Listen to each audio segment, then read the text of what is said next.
자, 이번 강의는 이제 이어서 직류발전기에서 유기기전력에 대해서 살펴보겠습니다. 자, 이렇게 생긴 전기자가 지금 계자 속에서 얘가 회전을 하게 되면 발전기에 가장 중요한 거 뭡니까? 기전력이죠. 기전력이 얼마만큼 만들어지는지, 일어나게 되는지를 살펴보는 것이 굉장히 중요하고 시험에 잘 나오는 부분이니까 기억을 해둬야 되겠죠. 이렇게 단순화해서 우리가 원통을 한번 생각을 해봅시다. 그래서 지금 이런 부분이 코일 변 그런다고 그랬죠. 그래서 이것을 우리가 회전시켰을 때 그렇죠. 얘가 돌아가는 속도를 이 주변 속도다 이렇게 얘기하고, 자, 단순화된 이 원통 원기둥의 반지름을 R이라고 하고요. 그러면 보통 지름은 D라고 우리가 나타내죠. D. 그럴 때 얘가 자 길이가 이제 L인 거죠. 이 코일 변의 길이, 원통의 길이, 이것을 L이라고 가정하고, 그 다음에 이것이 V m/s로 얘가 회전을 하게 된다고 했을 때 과연 이게 얼마만큼의 기전력을 만들어내는지를 생각을 해보는데, 결론적으로 우리가 지금 이번 시간에 외워야 될 것, 알아둬야 될 것이 도체 한 개의 유기기전력, E는 VBL 사인 세타. 이거 뭐 전자기하기에서도 살펴봤죠? 뭐였습니까? V 크로스 B, 거기에 L을 곱한 것이 도체 한 개가 갖는 유기기전력이어서 이거는 외적이기 때문에 그렇죠? VB의 사인 세타가 이 값이 해당되는 거였죠. 그래서 요거 기억해야 되고요.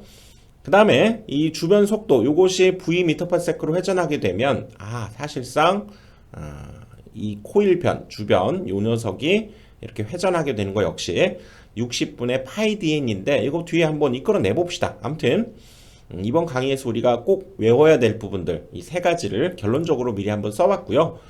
그러다 보니까 이 도체가 갖고 있는, 그렇다면 한 개의 유기기전력이 요거였다면 도체 전체의 유기기전력을 이제 라지 E로 표현하면 얘는 60A분의 PZ 파이 N, 그래서 60A분의 피자판 이렇게 보통 외우는 거죠. 그래서 이 A는 병렬 회로수, P는 극수, Z는 도체수입니다. 총 도체수, 파이는 자속이고요. N은 이제 분당 회전수, 이걸 나타내는데, 자, 이거 어떻게 나왔는지 이제 이 결론을 외워야 되고요. 자, 하나씩 이끌어내 보도록 합시다. 먼저, 자, 도체 한 개가 갖는 유기기전력은, 자, E는 VBL 사인 세타 이렇게 되는데, 뭐 전자기억에서도 이렇게 외워보자고 그랬죠. 자, E는 2부바 L 갔더니 사인해 달라고 난리였다. 제가 노래를 잘한다고 그랬죠. 2부바 L 갔는데 거기에서도 사인해 달라고 난리였다. 이렇게 오자고 그랬죠. 2부바 L 사인 세타 이렇게 나왔었고요. 자, 이것은 그리고 또 한 가지 우리가 외워야 될 것이 뭐였냐면, 지금 여기 자석 속에다가 도체를 놓고 그렇죠? 전류를 흘려주게 되면 힘을 받는다고 그랬죠. 이 전자력, 그렇죠? 그것 역시 FBIL 갔더니 사인해 달라고 난리였다. 이것도 같이 함께 좀 외우자고 그랬죠. 자, 얘가 받는 힘 F는 그렇죠? 자속, 그 다음에 전류의 세기, 길이, 도체의 길이죠. 거기에 사인 세타 곱해진 거여서 FBIL 가서 제가 공연을 많이 해요. 노래를 잘해서. FBIL 갔더니 FBIL 가서 공연했더니 사인해 달라고 난리였다. 이거와 함께 외우자고 그랬었죠. 그리고 여기에서 만들어지는 이 도체 하나가 갖게 되는 유도 기전력, 유기 기전력의 크기는 VBL 사인 세타. 그래서 FBIL 가서 공연했더니 사인해 달라고 난리였는데 뒤풀이로 그 앞에 있는 2부바를 갔죠. 2부바를 갔더니 거기서도 사인해 달라고 난리였다. 이거 좀 기억하자고 그랬죠. 그래서 V는 이 도체의 회전 속도, 그리고 B는 자속 밀도, L은 이 도체의 길이였죠. 도체의 길이. 그 다음에 세타는 이 자기장과 이루는 각을 세타라고 했을 때로 회전시켰을 때 만들어지는 이 도체 한 개가 만들어지는 유기기전력 2부바일 갔더니 사인해 달라고 난리였다. 요거 다시 한번 복습을 한 거죠. 했죠. 자, 그럴 때 이제 이 회전자 주변이라고 하는 건 이 코일 변이다. 이렇게 보시면 되고요. 이것이 회전하게 되면 어떤 속도로 회전하게 되는가를 생각해 보면, 자, 우리가 이 부분 이 원통 원기둥의 요 둘레의 길이는 지금 보시면 그렇죠? 자, 한번 생각을 해봅시다. 자, 이때의 속도는 요 둘레의 길이가 만약에 우리가 초당 n번 회전했다 그러면 초당 회전수를 n이라고 하면 n은 초당 회전수죠. 초당 회전수. 그것을 스몰 n이다 이렇게 얘기하면 얘가 초당 몇 번 회전했는가를 나타내주는 n에다가 이 길이가 뭡니까? 반지름이 r이면 2파이 r이죠. 그렇죠? 그리고 또 지름은 d라고 한다고 그랬죠? 지름은 d니까 2파이 r 대신에 또 2r 대신에 d를 써서 파이 d 이렇게도 나타낸다는 거죠. 그래서 이 둘레의 길이가 초당 n번 회전했다 그럴 때 그 둘레의 길이에다가 초당 회전수를 곱하면 그러면 초당 얘가 굴러간 길이가 만들어지겠죠. 그게 바로 주변자의 회전 속도가 되고요. 역시 자, 2파이 r 대신에 파이 d를 집어넣어서도 계산할 수 있고 그리고 초당 회전수라고 하는 것은 이제 라지 n을 우리가 분당 회전수 이렇게 얘기를 하게 되면 이 둘의 관계는 어떻게 되겠습니까? 분당 회전수가 훨씬 많겠죠. 그러니까 분당 회전수가 주어지면 1분은 몇 초입니까? 바로 60초니까 분당 회전수를 60초로 나눠준 것이 그러면 초당 회전수 이렇게 되겠네요. 그래서 여기 스몰 n 초당 회전수 대신에 60분의 n을 집어넣어서 그쵸? 또는 그쵸? 여기 대신에 60분의 n을 집어넣게 되면 2파이 r 60분의 n 이렇게 표현되고 또는 여기에다가도 이제 60분의 n을 집어넣어주면 60분의 파이 dn이 그렇게 해서 만들어진 거죠. 회전자 주변 속도 잘 나오니까 기억을 해두셔야 되고요. 거기에 이제 자속 밀도가 우리 필요하죠. 지금 회전자 주변 속도를 표현해봤고요. 그 다음에 자속 밀도 B는 어떻게 됩니까? B는 밀도기 때문에 자속을 면적으로 나눈 값이죠. 여기에 생기는 자속을 그쵸? 면적으로 나누는데 이 원통의 면적을 우리가 옆면적이 관여하기 때문에 옆면적을 우리가 펼친 그림 전개도로 이렇게 그려보면 그쵸? 직사각형이 만들어지죠. 그래서 여기 이 둘레의 길이가 바로 이 길이와 같게 되고요. 그러니까 여기가 2파이 r이 되는 거죠.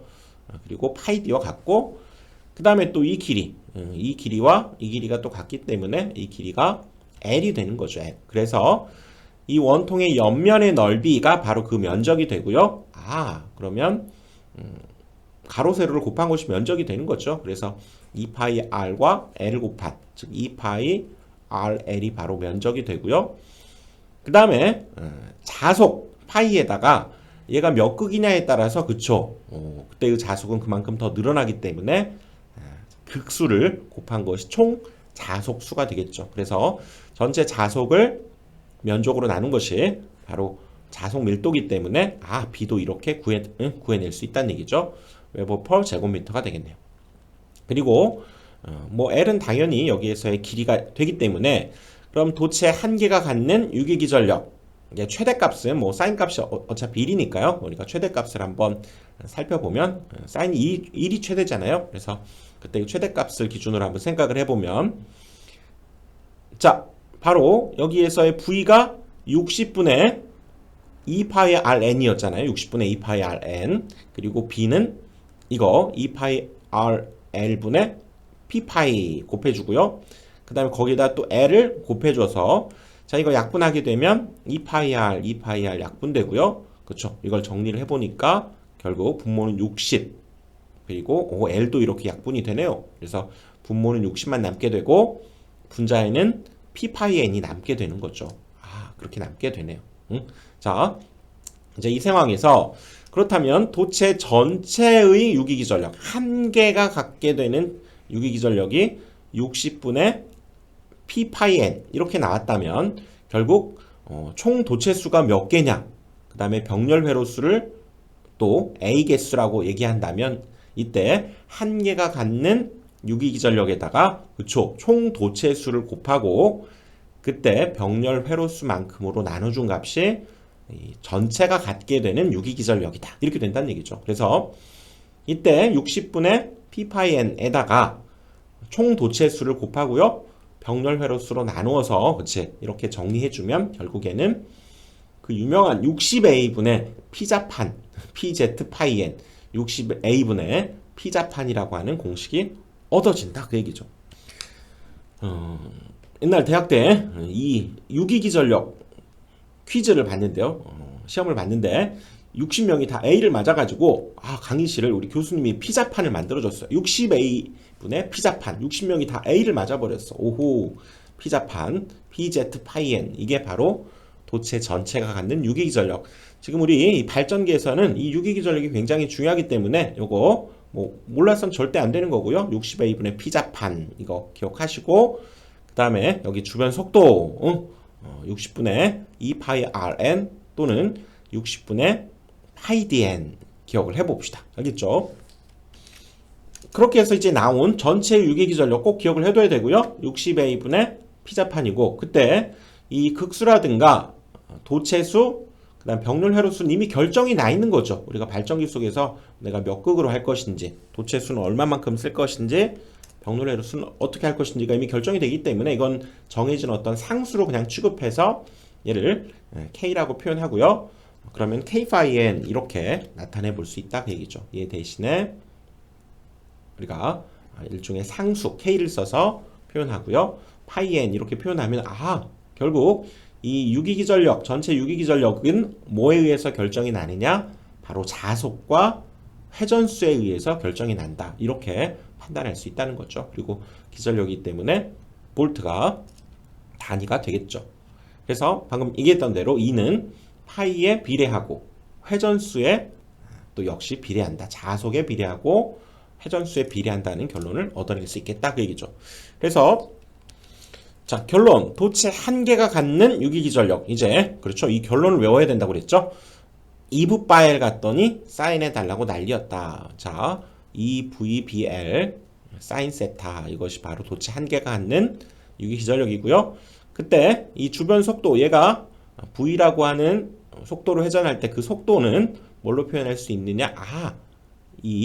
그쵸? 우리가 원통 이 부분을 회전하고 있기 때문에 이 둘레의 길이인 2파이 R에다가 초당 회전수 N을 곱하면 초당 움직인 거리가 구해지기 때문에 그게 바로 속도가 된다 그 얘기죠. 그래서 이렇게 표현할 수 있고 이때 스몰 n은 초당이니까 분당 회전수 n이 주어지면 얘가 60 이렇게 해서 구할 수 있다 그 얘기지.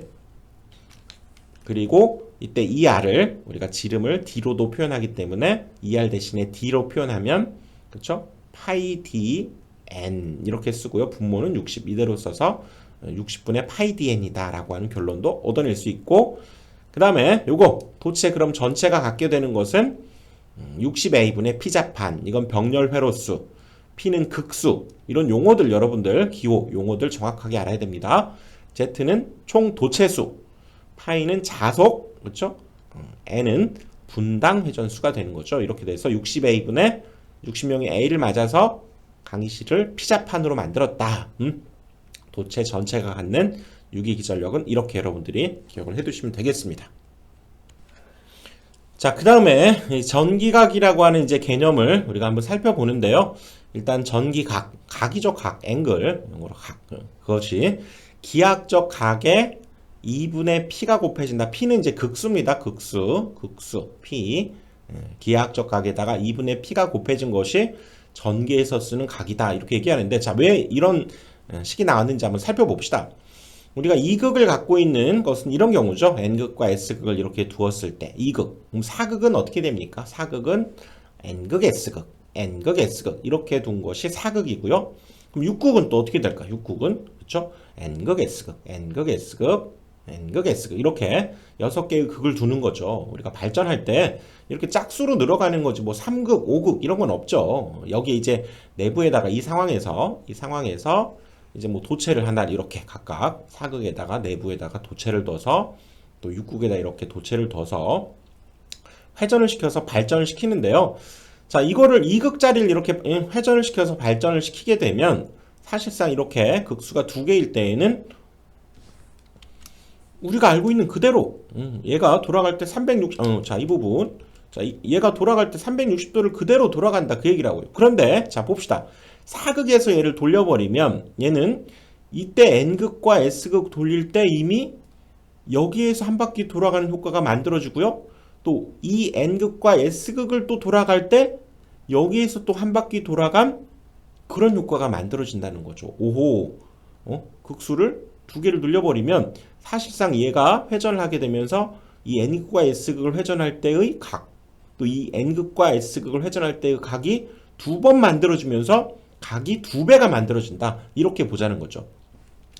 자, 6극일 때 어떻게 될까요? 그럼 여기에서도 이 n극과 s극, n극과 s극, n극과 s극을 얘가 사실은 한 바퀴 돌게 되지만 얘를 돌면서 이미 한 바퀴, 얘를 돌면서 이미 한 바퀴, 얘를 돌면서 이미 한 바퀴 만들어진 효과가 만들어지기 때문에 아하, 얘가 여기에서 360도를 회전했다고 가정을 하면 사극에서는 360도 회전한 것이 여기서 한번 회전하고 여기서 한번 또 회전한 두 바퀴 회전한 것으로 얘가 볼 수 있게 되고 6극일 때는 그 360도 회전한 것이 여기에서 한 번, 여기에서 한 번, 여기에서 한 번, 그래서 총 3번 회전한 것으로 볼 수 있게 된다 그 얘기죠.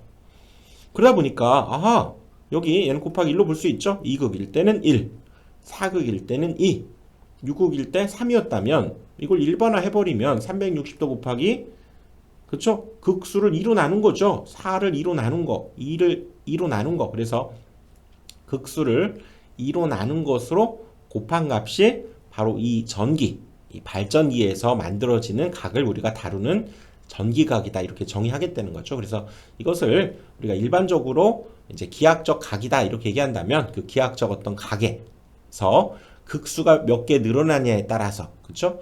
그 극수를 2로 나눈 값을 곱한 것을 전기각이다. 이렇게 정의를 하겠다는 거죠. 이런 원리 때문에. 알겠죠? 자, 이렇게 해서 지금 전기각까지 살펴봤고요. 자, 이번 강의는 좀 짧지만 어떤 단락을 좀 만들기 위해서 여기까지 여러분들 하고요. 다음 강의에서 전기자 반작용으로 새로운 또 내용이기 때문에 다음 강의로 이건 넘기겠습니다.